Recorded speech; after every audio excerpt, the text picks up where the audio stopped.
So we're continuing with the subject of the four lights, and we are continuing with Moses in four lights. Just to reaffirm what Brother Matsatsa was saying, it's the same thing that we said in our previous presentations, that God is speaking to us through His past dealings with mankind. He's speaking to this generation that we are living in, this last generation, through how He has spoken in past history.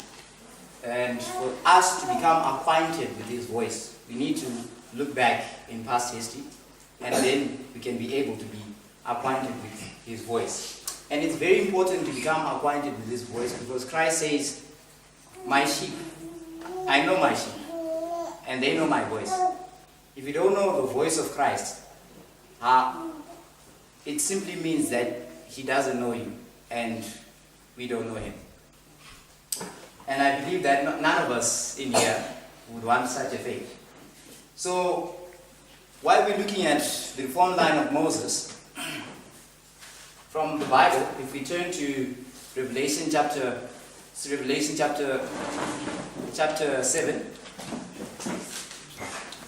Revelation chapter 7. We were told that all the books of the Bible meet and end in the book of Revelation. And the focus of Bible prophecy is the third angel's message. That is the history that we are living in today. But it's a message, and we must be able to identify where it's located in the history of God's dealings with man. So in Revelation 7, you have a group of people that are described. Revelation chapter 7. Before Revelation chapter 7, Christ has just been unsealing the book that was in the hand of the Father, but now which was in His hand. And this is by virtue of His sacrifice. He gets to the sixth seal, and when He opens the seal, there are events that are described that lead you to His second coming. Then it says here, in verse 16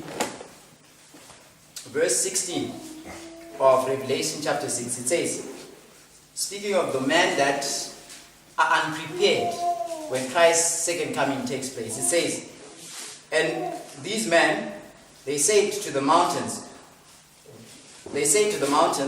and rocks, "Fall on us, and hide us from the face of Him that sitteth on the throne, and from the wrath of the Lamb." Then verse 17 says, "For the great day of His wrath is come, and who shall be able to stand?" So there's a question in regards to who will be able to stand in the great day of the wrath of God, when it shall come. And the answer, I submit, is in Revelation chapter 7. Revelation chapter 7, you have two groups of people that are described, that are come out of this great tribulation. You have the first group, the 144,000, and then you have the great multitude. The first group was numbered. The second group could not be numbered. That is plain and simple to see, if you are willing to see. So, they go through a sealing that allows them to stand in the great crisis. That's the chapter 7. When you turn to chapter 14, the same group, the 144,000, the work that they do is identified from verses 1 through the whole chapter generally. That results in the great multitude that develops or that goes through the great tribulation and come out of the great tribulation.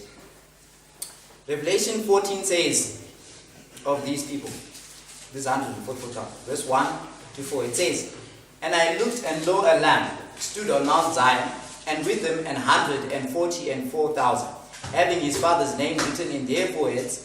And I heard a voice from heaven, as it were as the voice of many waters, and as the voice of a great thunder. And I heard the voice of harpers harping with their harps, and they sang as it were a new song before the throne and before the four beasts and the elders, and no man could learn the song but the 144,000, which were redeemed from the earth." Then it says of these people, "These are they which are not defiled with women," giving us the characteristics of the 144,000. "They are not defiled with women, for they are virgins. These are they which follow the Lamb whithersoever He goeth.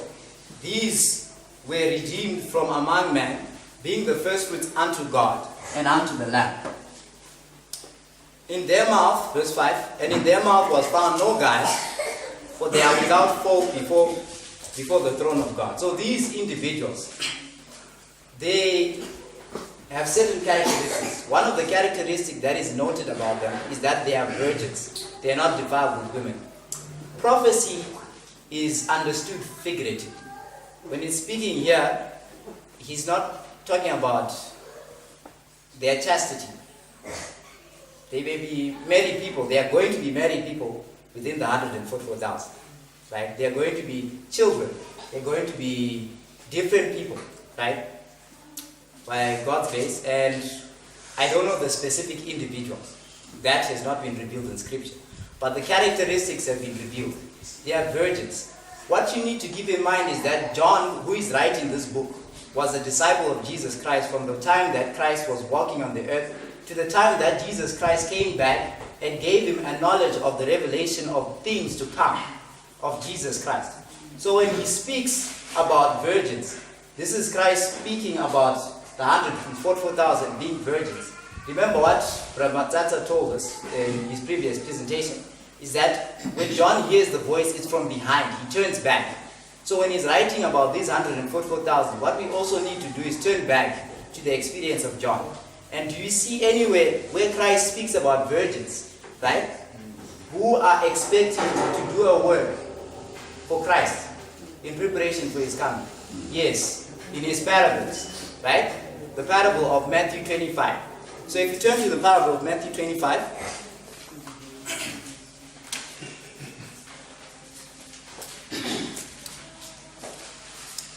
Matthew 25,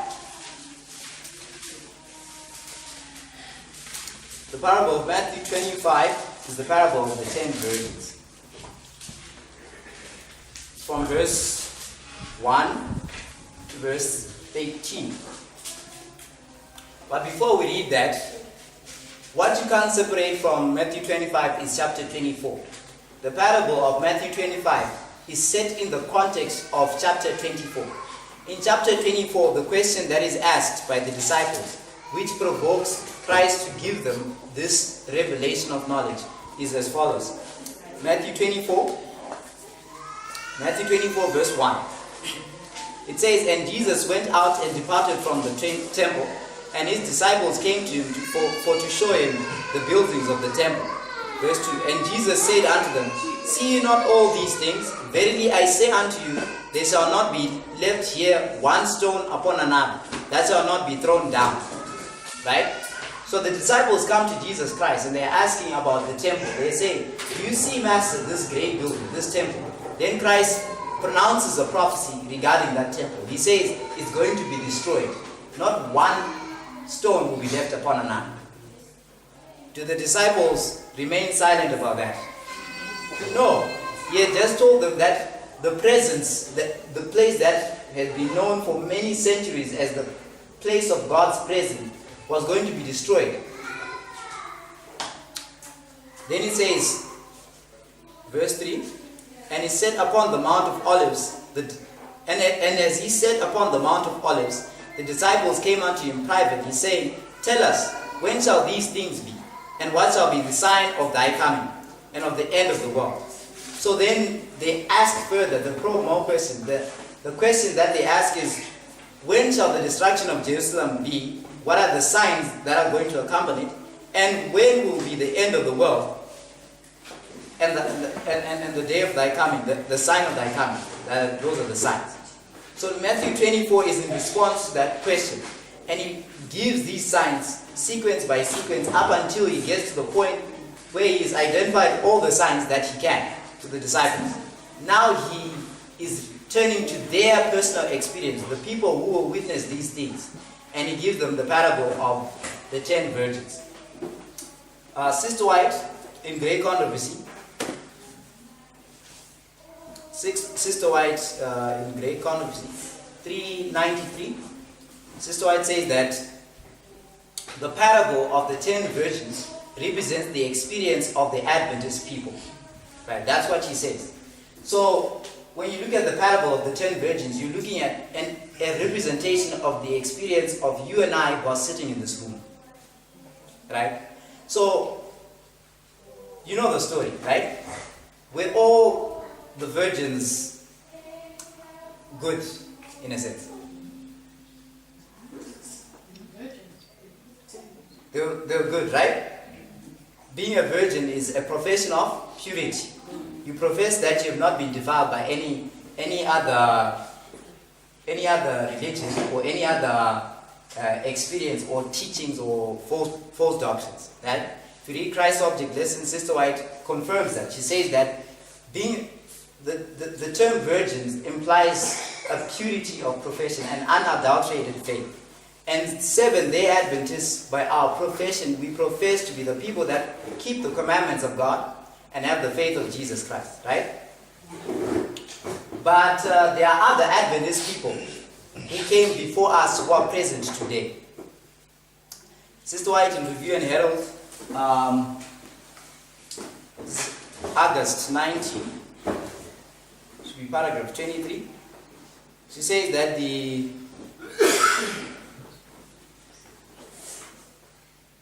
parable of the 10 virgins has been fulfilled and will be fulfilled to the very latter, will be repeated to the very latter. So the point that I'm bringing out about this group of people, we have the parable of the 10 virgins applying to the 10 virgins at the end of the world, the 144,000. They are virgins, they are not defiled with women. But that parable has been fulfilled before the history of the 144,000. Right? And that is in the history of the Adventist people. The first Adventist people were the Millerites. They were the first Adventist people. They proclaimed the first and second angel's message, which led them to October 22, 1844, where the third angel's message arrived. So what you can have now is, beneath this line, this is Moses' reform line, the one that we're doing. But beneath this line, you have the history of the Millerites, which I'm representing as this line.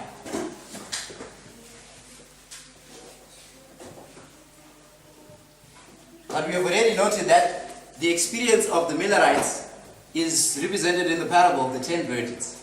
Then there's another group of people whom we mentioned. These are the 144,000, right? Do you agree? Are we together? Mm-hmm. The 144,000, they are virgins, they are not defiled with women. So we have 1, 2. We have 1, 2. Okay, we haven't touched how Moses comes into this, but we've shown Miller and the Millerite movement, the Adventist people, the first time that the parable of the 10 virgins was fulfilled in Millerite history. Is typifying or illustrating the experience of those people who live during the time that God is selecting the 144,000 and is selecting them for a purpose. Moses, when you turn to Revelation chapter 15, turn with me to Revelation chapter 15. This same group, the 144,000, they are described in Revelation chapter 15. Their experience again. Revelation 15, verse 2, verse 3. Yeah, verse 2 and 3 and 4. It says here, "And I saw as it were a sea of glass mingled with fire, and them that had gotten victory over the beast, and over his image, and over his mark, and over the number of his name, stand on the sea of glass, having the harps of God." So these people are those people that actually live to see the beast, right? To see the beast do its activity. But they gain the victory over the beast, right? Then it says, "And they sing the song of Moses, the servant of God, and the song of the Lamb, saying, Great and marvelous are thy works, Lord God Almighty, just and true are thy ways, thou King of saints. Who shall not fear thee, O Lord, and glorify thy name? For thou only art holy. For all nations shall come and worship before thee, for thy judgments are made manifest." So what you see here is that the 144,000, those that live to give the three angels' messages to the perfect fulfillment, they gained the victory over the beast and his image.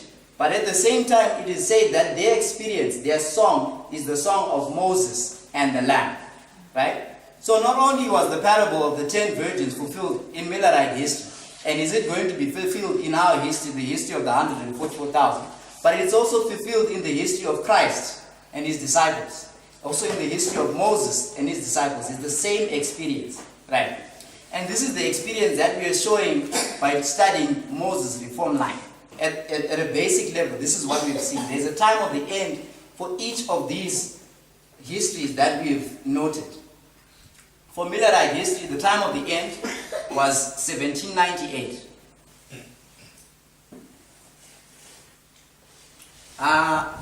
These things are in the notes that are distributed.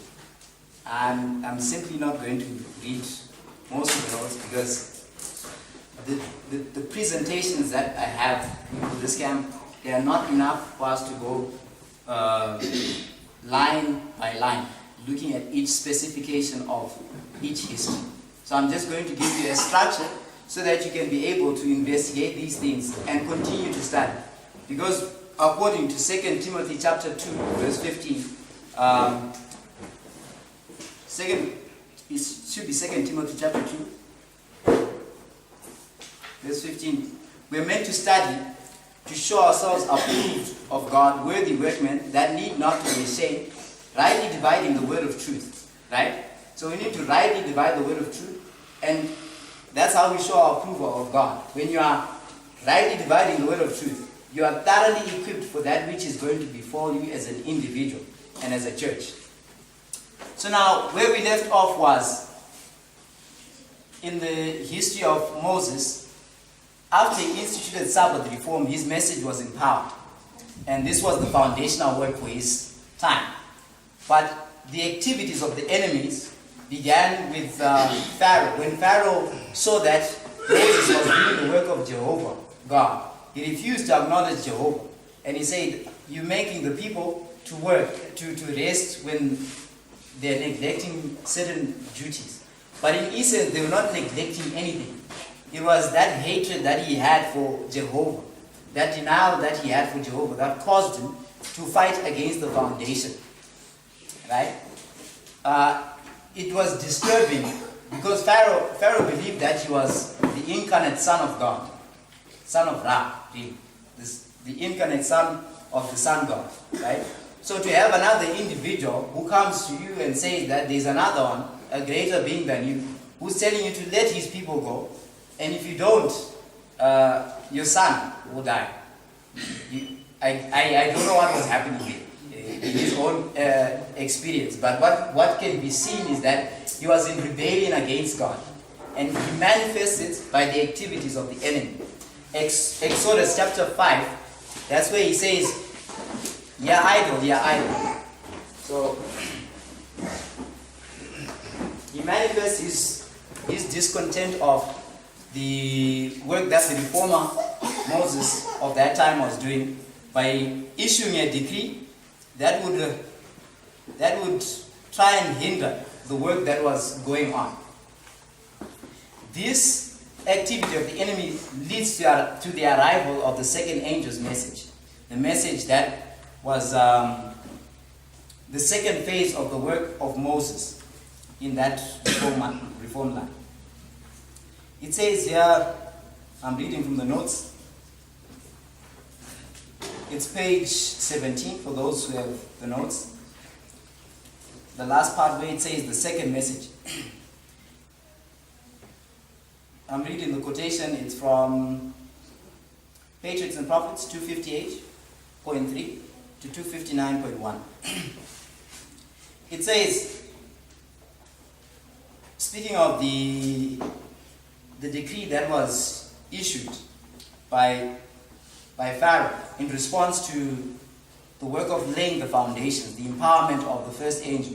It says here, this order, that is the decree, produced great distress among the Israelites throughout the land. The Egyptian taskmasters had appointed Hebrew officers. The Egyptian taskmasters had appointed Hebrew officers to oversee the work of the people. And these officers were responsible for the labor performed by those under their charge. When the requirement of the king was put in force, the people scattered themselves throughout the land to gather stubble instead of straw. But they found it impossible to accomplish the usual amount of labor. For this failure, the Hebrew officers were cruelly beaten. These officers supposed that their opposition came from the taskmasters and not from the king himself, and they went to him with their grievances. Their remonstrance was met by Pharaoh with a taunt, "Ye are idle, ye are idle." Therefore he said, "Let us go and do sacrifice to the Lord." They were ordered back to their work with the declaration that their burdens were in no case to be lightened. Returning, they met Moses and Aaron. And cried out unto them. Okay, so when you read what we've just read, you see that there's a doubling of the phrase, "Ye are idle, ye are idle," in connection with the disappointment of the Hebrew taskmasters, the officers that were put in place by the Egyptians to communicate Pharaoh's decrees to the Hebrews. Are we together? Mm-hmm. Just like in the Millerite history, when the second angel's message arrived, it was connected with a disappointment, the first disappointment. This is all in your notes. If you look at your notes under the beginning of modern Israel, there's a title that is the beginning of modern Israel. You see that as we go forward. So when the second angel's message arrived April 19, 1844, when they were proclaiming, that was after their first disappointment. The Millerites expected that they would be delivered. The 2,300 days would be terminate on the last day of the Jewish calendar, 1843. That's when they expected their Savior to come. The Jewish equivalent of the Gregorian equivalent of the last day of the year 1843 in the calendar reckoning is April 18. Did you get that? Mm-hmm. Okay. On April 18, the Millerites were expecting that the 2,300 days was going to end. But it didn't end then. It ended in 1844. Right? But they didn't know that at the time. So they experienced a disappointment regarding to the coming of their deliverance. Right? Because they were preaching that Christ would come at the end of the 2,300 days to deliver them and to purge the earth with fire and brimstone. That's what they were believing and teaching. But they were 6 months early in regards to the termination of the 2,300 days. So this would, I'll just write it so that for illustration purposes, 19 April. Okay, let me write it underneath here. 19 April, 1844.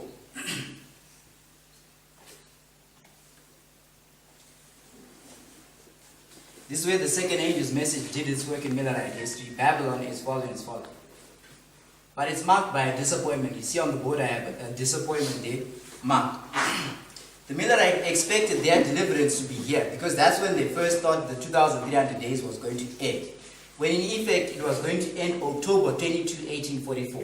Right? Mm-hmm. So they got disappointed on April 19. April 19, yes. That's when they experienced their first disappointment. In the history of Moses, as we are going to read here, after I comment on the idol aspect, in the second angel's message in Millerite history, the message was repeated. The second angel's message repeated its message. It says, Babylon is fallen, is fallen. That's a characteristic. Here, the activities of the enemy that lead you to the pronunciation of the second message or the arrival of the second phase of Moses, you have Pharaoh taunting them and saying, "Ye are idle, ye are idle." And these taskmasters, they were disappointed. That's what they were doing. They were disappointed. Just like in Millerite history, the Millerites, they were disappointed. But you find that Moses himself was disappointed, and Aaron, they were disappointed. in the next quote. It says here, continuing with that same quote, 259.1. It says, as this Patriarchs and Prophets, 259.1, as Moses listened to these reproaches, he was greatly distressed. The sufferings of the people had been much increased. All over the land, a cry of despair went up from old and young, and all united in charging upon him the disastrous change in their condition. In bitterness of soul, he went before God with a cry, Lord, wherefore hast thou so evil entreated this people? Why is it that thou hast sent me? For since I came to Pharaoh to speak in thy name, he hath done evil to this people. Neither hast thou delivered thy people at all. So he expected that when they got into Israel and he spoke to Pharaoh, God would deliver his people. But that didn't happen. He was disappointed at this point when Pharaoh was tightening his grip over the children of God. He was disappointed. Do you see that? Yes. And this marked the arrival of the second angel's message in his history, his phase, the second work of his phase. Right. And it says he was in bitterness of soul and he went before God. Now if you look at in Millerite history, when they went through their first disappointment, the Spirit of Prophecy uses two verses to explain their experience. It uses Habakkuk 2, chapter 1, Habakkuk chapter 2, verse 1 to 4. Habakkuk chapter 2, verse 1 to 4. We turn to Habakkuk 2.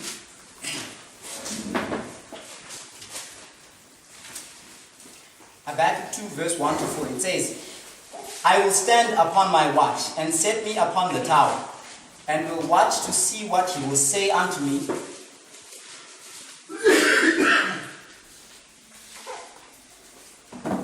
Are we there? Habakkuk 2, verse 1 to 4. It says, I will stand upon my watch and set me upon the tower, and will watch to see what he will say unto me, and what I shall answer when I am reproved. That word reproved means debated with. What happened to Moses was, when Pharaoh gave the decree to increase the work, people started coming to debate with Moses, saying that you are the cause of our suffering. That's what they were doing. They were reproving Moses, right? And it was not only Moses, it was Moses and his brother Aaron. So it was two messengers, signifying that this is the work of the second angel's message. Here it says, I will stand upon my watch and set me upon the tower, and will watch to see what he will say unto me, and what I shall answer when I am reproved. Verse 2 then says, And the Lord answered me and said, Write the vision, and make it plain upon tables, that he may run that readeth it. For the vision is yet for an appointed time, but at the end it shall speak, and not lie. Though it tarry, wait for it, because it will surely come to pass. It will surely come, it will not tarry. So you see that a tarrying time is identified in this passage. We're told that write the vision, make it plain upon tables, for the vision is yet for an appointed time. There is an appointed time that this vision was meant to terminate. For the deliverance of Israel, ancient Israel, from Egyptian bondage, there was an appointed time. Genesis 15, it's Genesis 15:16.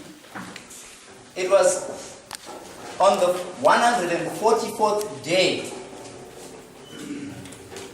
144,000th day of their sojourning and captivity that the Jews were to be delivered out of ancient Israel, out of Egyptian bondage. Are we together? Mm-hmm. Where do we get that 144 day aspect? Is it turn to Genesis 15? Genesis 15.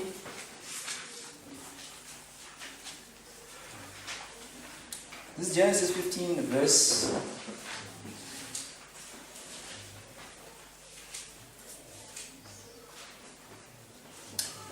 18. verse 18, it says, this is God confirming his covenant with Abraham. It says, and he said unto Abraham, know of a surety that thy seed shall be a stranger in a land that is not theirs, and shall serve them, and they shall afflict them 400 years. Did you get that? 400 years. Then verse 14, and also that nation whom they shall serve will I judge, and afterward shall they come out with great substance. And thou shalt go to thy fathers in peace, and thou shalt be buried in a good old age. But in the fourth generation they shall come hither again, for the iniquity of the Amorites is not yet full. So, on the 400th year, in the 400th year, on the 144,000th day of that year, was the appointed time for their deliverance. This was before, when Moses became disappointed, this was before that day. That day was Passover, because on the self-same day, Passover, the children of Israel went out of Egypt with great substance, fulfilling what was spoken of here in Genesis, right? We together? So Passover was where the door was shut. That's where the third angel's message would arrive, which we will get into. But Moses expected to be delivered at this point in time. So what would you say happened? He tarried, right? His deliverance, in his mind, tarried, right? He expected to be delivered, him and all Israel, immediately, right? But he didn't get delivered there in that. So there's a tarrying time that is connected with the second phase of Moses' work. So also in the Millerite history, the Millerites believed that from 19 April 1844, going onwards to the shadow, that is October 22, they were in the tarrying time. They were waiting to see what the Lord will say unto them when they are reproved. Because their vision was for an appointed time. It was going to terminate, the 2,300 days were going to terminate 1844, October 22. But they believed that April 19 was when it was meant to terminate at first. So they are sharing the same experience of Moses. Do you see that? This is the exact identical experience. And we're saying that Moses' experience and the Millerites, these are the Advent virgins, are typifying the 144,000, the last virgins that God is going to raise up to do a work, right? The last reform movement, which is the 144,000. There are already waymarks, which my brother will be dealing with, that will show you these aspects. And I will also show you some of these aspects, but like I said, that our presentations are not very exhaustive. But the notes and the videos are already in the public record. They've been there for long. So the next waymark, okay, what happened after the work of disappointment is that God answered Moses. Soon after that, he started to manifest his miracles, the miracles that God would use to deliver ancient Israel from Egypt. And those miracles were a manifestation of divine power, which God uses to empower the second phase of Moses' work, which is the second angel's message. So we just read some quotes, but before we go there, I mentioned a point that there are two scriptures. So Habakkuk 2 that describe this experience for the Millerites. There's Habakkuk 2. Then there's also Jeremiah chapter 15, verse 16. Habakkuk 2, verse 1 to 4. You could see that, right? Then there's also Jeremiah 15. Jeremiah 15. What you notice, Moses was told to go and declare his name, the name of the Lord, rather, the great I am, to Pharaoh, right? So Moses was bearing the name of God when he was going, right? He was the representation of the divine. Did you get it? Mm-hmm. Okay. Jeremiah chapter 15, verse 16. Jeremiah 15, verse 16. This is the experience of Jeremiah. Jeremiah says, "Thy words were found, and I did eat them, and thy word was unto me the joy and rejoicing of my heart. For I am called by thy name, O Lord God of hosts." Jeremiah is called by whose name? God's name, right? So he bears the name of God. And does he have the words of God? He does, right? So he has a message that he has been sent. Just like Moses had a message from God to go to Pharaoh and tell his people to go, tell Pharaoh to let my people go, else I will kill your firstborn. Right? We together? Yes. Same experience. You see it? Did Moses rejoice in the Lord? Oftentimes, right? He's called the friend of God, right? So, then it says here, I sat not in the assembly of the mockers, nor rejoiced. I sat alone because of thy hand, for thou hast filled me with indignation. So you see here, he's sitting alone, and because he's being mocked, right? Just like Moses. Moses and his brother, Aaron, they were now being referred to as the troublers of Israel. There was a debate that broke amongst them, saying that you are the ones that are causing problems in Israel. Right? Notice, not in the world, but in Israel, amongst their own people. Right? Showing that the experience of the disappointment would affect this first disappointment, would affect a debate amongst God's people in regards to what is truth and what is not. And notice the duty that is enjoined upon those that have the name of God or that are called by the name of God. It says here, I said not, verse 18. Yes, verse 17. But before we get to the duty, it continues with this experience. It says, I sat not in the assembly of the mockers, nor rejoiced. I sat alone because of thy hand, for thou hast filled me with indignation. Then it says, why is my pain perpetual, and my wound incurable, which refuseth to be healed? Wilt thou be altogether unto me as a liar, as waters that fail? So he was expressing his disappointment here, right? His wound was not being cured. He's saying, you've become unto me as waters that fail. And Sister White applies this verse to the disappointment of the Millerites on April 19, 1844. This was their experience. The Lord had become unto them as waters that fail. Right? Mm-hmm. You see that? Mm-hmm. But something also that is major to note is that it says here, I sat alone because of thy hand. This is verse 17. I sat alone because of thy hand. In Millerite history, just to make the picture more clear, we say that which leads to the second angel's message arriving and doing its work is the activities of the enemy. The activities of the enemy, they begin to do an activity against the foundation that has been laid, right, of that history. And that activity will lead to the second angel's message coming. Because what the second angel's message is showing is that the first message has been rejected, or is being rejected. Right? So, in Millerite history, prior to April 19, 1844, you had to have a work of laying of the foundations, right? Mm-hmm.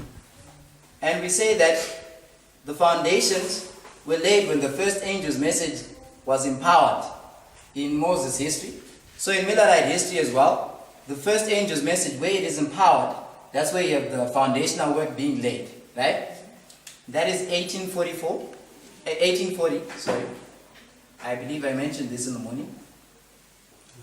1840, August 11, though briefly, August 11. There was a foundational work that was done here. Right? Mm. And the foundation, the representation or the symbol of this foundational work that was put in place by the Lord through the Holy Spirit was a chart.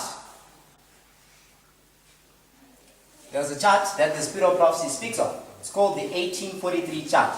In early writings, page 74. Right. And on that chart, it was called the 1843 chart because the Millerites believed that the world was going to come to an end in the last, sometime at the end of the year, Jewish year 1843. You get it? Mm-hmm. That's why it was called the 1843 chart. And it's a symbol of the foundations. It was produced in May of 1842. And then what happened is that God, when Sister White comments on this chart, she says that I saw that, okay, maybe I think it's best just to read it.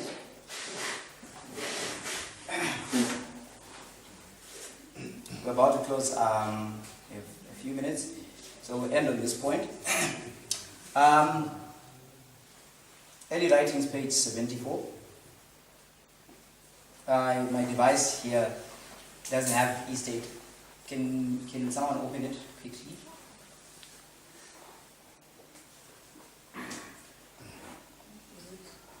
Early writings, page 74. I see.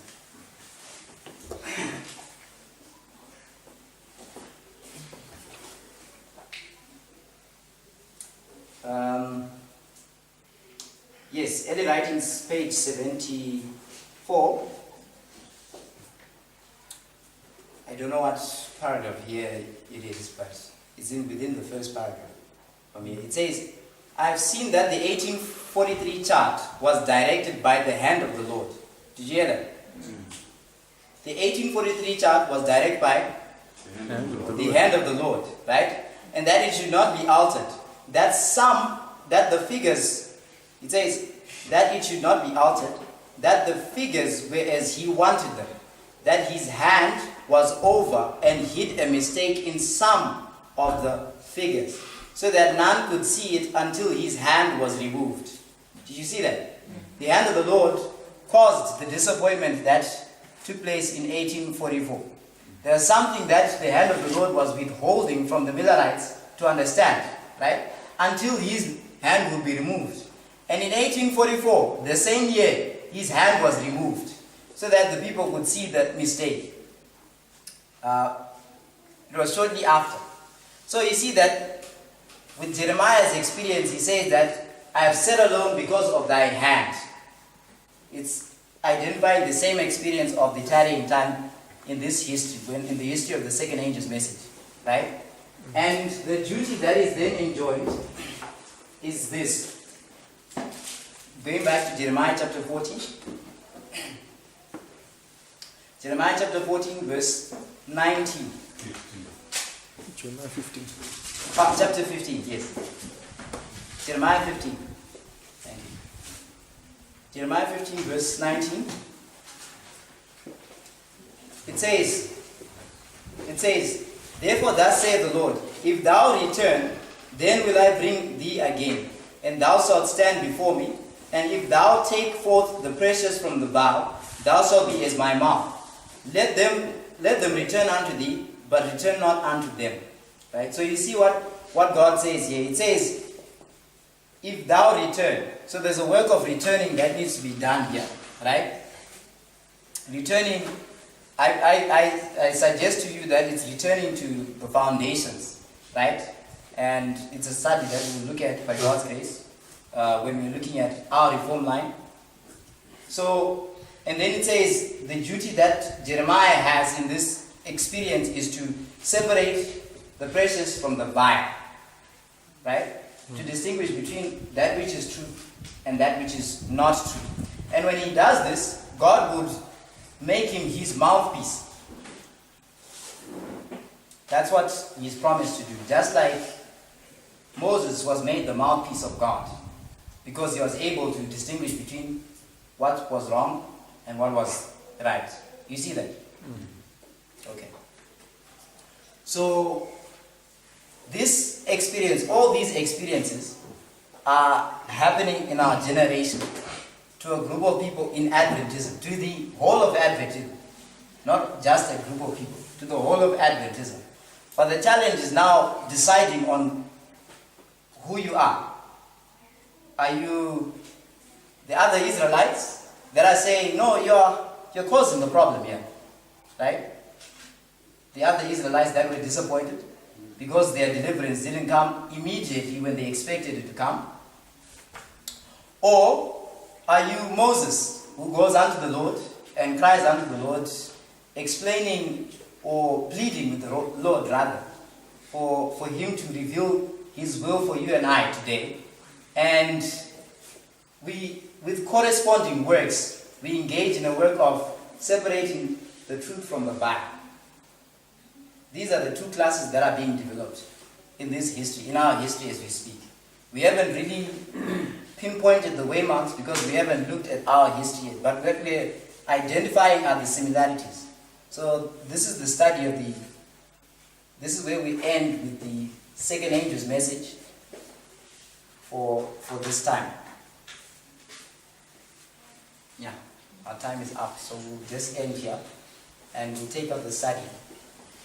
The last two studies will bind off these presentations with Ezra 7:9 and the reform line of the 144,000 by God's grace. Amen. Shall